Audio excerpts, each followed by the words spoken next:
Storms to alert you first. This is KIMT Storm Team 3. Weather coverage you can count on.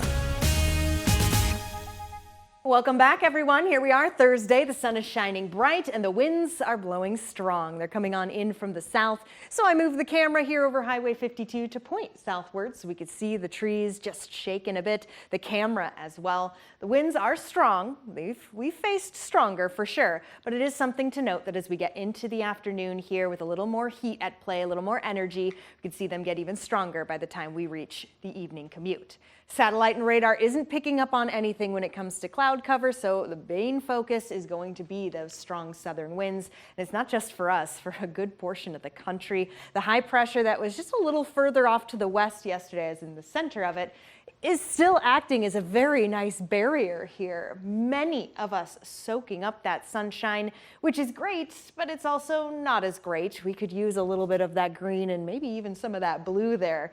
Still early for snow, yes, but it wouldn't be a bad thing, especially as we've got the latest drought information coming up later on in this newscast. Temperature-wise, we're in the 60s, so these southern winds are heating us up alongside the sunshine. Charles City, Decorah still sitting at 59, but very close to it, and these numbers are expected to keep rising. But now we have the dryness that we talked about, the sunshine, the mild temperatures here above average, the strong winds coming in from the south, almost 30 miles per hour sustained right now in Mason City. The winds lasting throughout the day with gusts reaching close to that 40-mile-per-hour mark here for the early afternoon, then gradually getting calmer, which is good.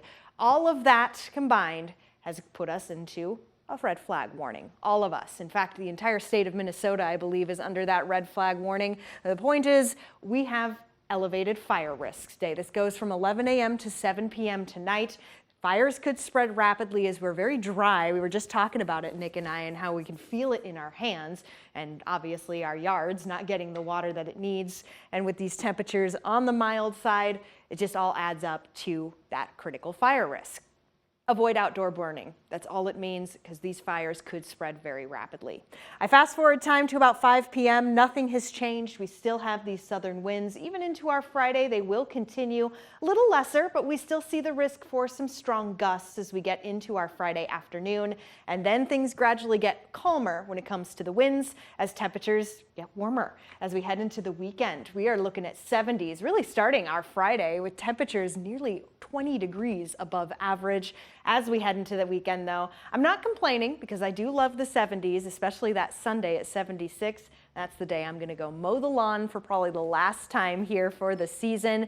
We gradually start to cool back down on Monday from the 70s, Tuesday to the 60s, and Wednesday we are back in the 50s, Nick, and that 57 there, that is normal for this time of the year. So gives you that idea that we are very warm right now. It has been strange, and I just want to point out too, with the fire danger, you know, just even something like a hot tailpipe on a car, that's all it takes to start these fires. A cigarette that's flung out the window, yeah, it can be really devastating. Definitely. All right, thank you, Sarah.